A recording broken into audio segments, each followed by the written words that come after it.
Hi there, this is your friend Anna, and the question that I've been getting the most from all of my friends is, what are we wearing? This age-old question isn't just about choosing an outfit, it's about choosing how we present ourselves to the world. I created the I Want Her Shoes podcast to dive deep into what it means to dress with intention, whether you're heading to a council meeting or just having a casual day out with your family. Join the conversation as we explore the power of personal style and the decisions that shape our public personas. Put on your favorite pair of shoes and step into my closet.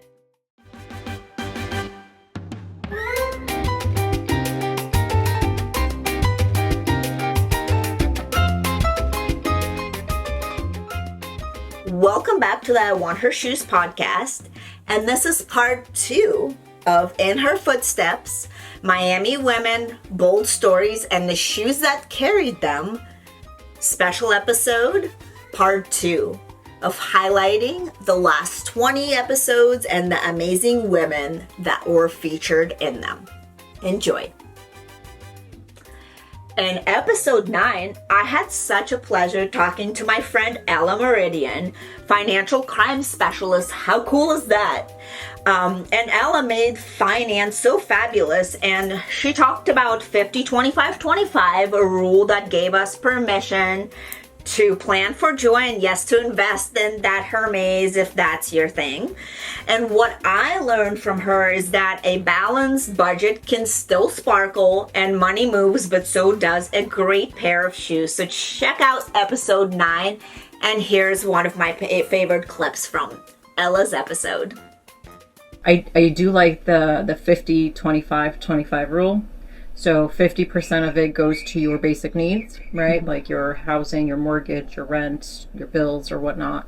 25 of it goes into your investments. And then the other 25 goes into your desires. Now shopping budgets, which that's or 25, vacations. So how do you divide that 25 into like vacations versus like shopping? If you're smart, right? So you do your 25 that you've invested. You could take some of that investment out and use it for your, luxuries. Right. Now, sometimes what I do is I do 25, 25, 50. But not all the time, or else my husband would go crazy. By the way, I had to put on the Have Leisure dress because this is such the rage, and I haven't put this dress on, oh my gosh, for maybe 8 years, and I forgot how tight they are and how, you really have to be in shape and skinny to wear this dress. So I'm gonna be hitting the gym because I want to wear my dresses. I mean, it's okay, but could be better. But I'm very excited to wear this again, and I'm excited to style it in different ways, and I'm gonna share the different ways to style these dresses in one of my next newsletters. If you haven't subscribed to that, there will be a link in the pod to do so. All right, let's get back to the amazing women that I had a chance to sit down and talk to just in this closet. Episode 11, I talked to my friend Nicole Vasquez. She's an entrepreneur, and she really reminded us to lean into what comes naturally, right? Her superpower, we really had a deep dive into superpower, and hers is building community and looking incredible doing it. She taught me that networking is a full body sport, which I agree completely because that's really what brought me to where I am. And that style is a secret weapon when imposter syndrome tries to sneak in. So check out a clip from episode 11. This business, my fourth one, is the culmination of everything that I've done. And even though I've only been operating this agency now for about a year and a half, I've basically been doing this my entire career. No, that's really cool. That's an awesome journey and story how you got here. And I know that you've been described as a trusted connector Can you elaborate on your philosophy of networking and relationship building? Because you said you kind of have been doing it your whole life, right? Yeah, and I never intentionally was thinking about how I was going about it. And my entire career, people have always been like, you're so great at connecting people. You're so great at bringing people together. And to be honest, I actually overlooked it a little bit because I would think, well, what does that mean? What, I'm really smart and I'm really hardworking and like I'm just a great networker. And it was honestly only in the past few years that I had my aha of, yeah, that's my superpower. Episode 12 was so much fun and such a big surprise to me. I had a chance to sit down with the amazing Courtney Spritzer, who's a local entrepreneur and co-founder of Entreprenista, a network that I'm a part of. And when her episode was recorded, Courtney actually came here and she really surprised me and told me that I'm going to be featured as one of the Entreprenistas 100, so that was so amazing to hear. But what I really learned from Courtney and her story is that she makes color strategy. From hot pinks to founder power moves, she leads with brightness and boldness, which I think that is so awesome, Courtney. Check out a clip from episode 12. Thanks for having me. I actually have a surprise for you. You have been chosen to be on the Entreprenista 100 list, so congratulations. Congratulations! No, that's super amazing news. And can you tell me any more about what it is, or do I have to wait to see what? You will find out all the details tomorrow, but essentially it's a list that we publish every year. We've been doing it for the last 3 years, and you'll be recognized amongst other women entrepreneurs who are really trailblazers in their industries. So, well, that's amazing. Thank you so much. Yes. Mwah. On episode 13, I had so much fun sitting down with Diana Contreras, artist and muralist who is also local, and she really gave us art, heritage, motherhood, and joy layered in every brushstroke and street mural that she's done. And she taught me that style is really a voice, and when we give ourselves space to create, we empower others to do the same. Thank you, Diana, and check out a clip from episode 13. Collaborated with Levi's. I was there. That was beautiful. That was such a cool event. So yeah, tell us about the collaboration. How that all came together. Levi's is such an American brand, and like me being an immigrant from Peru, they just made me feel so seen. They were so open to like my ideas, and I created a mural with a llama in it, which is, symbolizes Peru. And then from that they made a patch, and they put it on like their Levi's jackets. You could pick from a silkscreen, from a patch, to put it on your jacket. And like that was like the American dream fulfilled, because I'm originally from Peru, but like being here working with such an American company, iconic thing, and accepting me and wanting me to show my culture was amazing. And Beyonce did it, so that's cool. I was about to say Beyonce like brought Levi's back. Yeah. I feel like that's amazing that they're doing more. Episode 15 was so much fun and bright. I had a pleasure of speaking with Rhonda Singer, a wealth advisor at JP Morgan Chase, and Rhonda shared wisdom on navigating life transitions with clarity and how dressing with intention can change not only posture but also your presence. From her, I learned that fashion is resilience. Thank you, Rhonda. I had so much fun talking to you. And it can be also an armor, your reset button, and your reminder of who you really are. So here's a clip from episode 15. Enjoy. And now are just becoming more gentle with one another, really trying to raise up other women. And I think when I had first started my career, it was actually worse to work for a female boss, because in a way there was like a lot of competition. And they felt like only one could survive, and there's definitely not. That thought has completely, I think. Yeah, I feel like exited. we had that when I was entering the tech space 20 years ago. There definitely that. I got a lot of that. Like most of the people that helped me were not women in the beginning, which is very sad, but the truth, Yeah, that's kind of how it was for me. And so it's nice that the tables have turned and that you see that women are really helping and mentoring other women, and that times are really changing. In episode 17, I had a pleasure sitting down with Virginia Liard-Rojo, founder of VLR Consulting, and also a local here in Miami, and she gave us some leadership masterclass rooted in empathy, accountability, and realness. Such a great episode, so many amazing little bite snippets there of advice, and what stuck with me the most was her ability to own her presence, and she swapped neutrals for reds, and in doing so, she claimed her space as both strategist and a powerhouse all at once. So here's a clip from episode 17. And get to resolutions, think about that ahead of time. And the last part I think is, in my opinion, the easiest, but also the most often overlooked, which is just gratitude. Say thank you to people, publicly, privately. It's really, really important to just show your thanks. And I think people really underestimate how far a simple thank you can go, and giving credit where credit's due.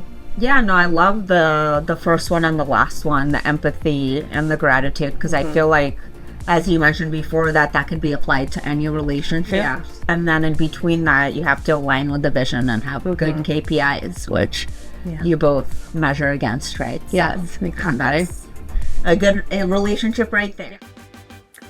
In episode 18, I had a chance to sit down with Catherine Doble, founder and CEO of Engage. Catherine reminded us that AI may be efficient, but relationships are still everything. Her insight into thoughtful, trust-based marketing really hit home. And that story about inheriting Chanel pumps, oh my gosh, you have to hear that. Shoes carry such legacy, and sometimes entire transitions as well.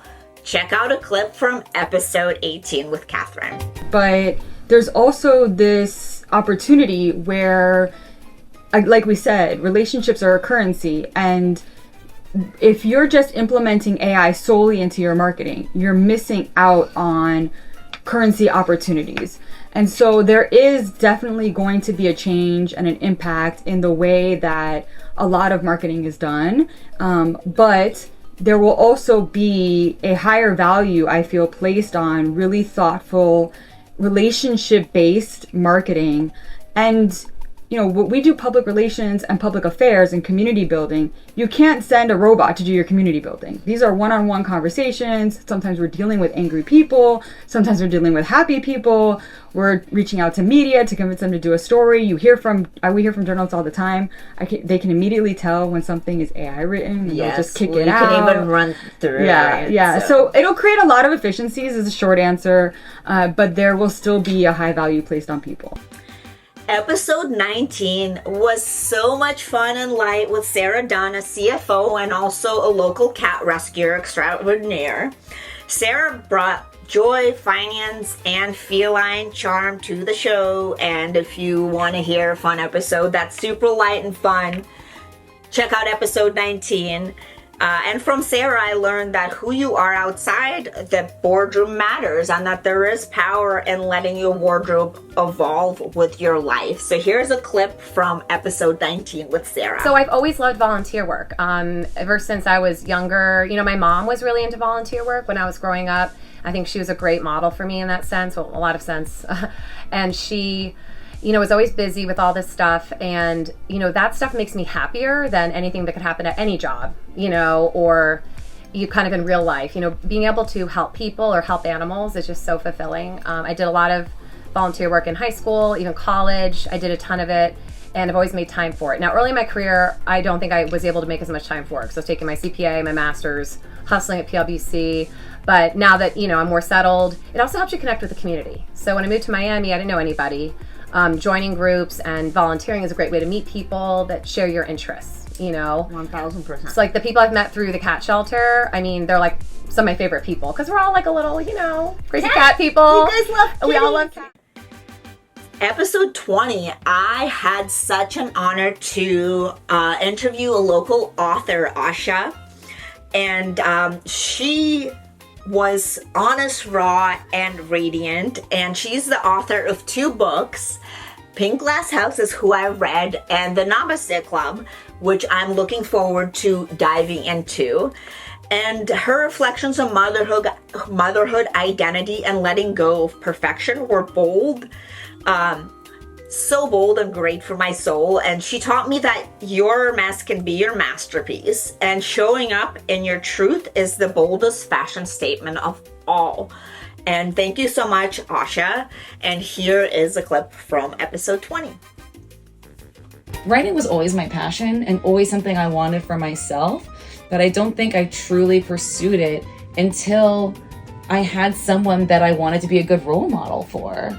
Because I think I was always afraid of failure on my own. But then when it comes to my kids, like, I want to model them, like, follow your passions, you know, do the things that make you happy. So I don't think I would have ever started. Obviously, they were the inspiration for the first book, but also they're the reason that I started writing again. Wow, what a journey it's been, huh? Each guest has brought something completely different, yet somehow they all echoed the same truth. That the shoes we wear tell a story.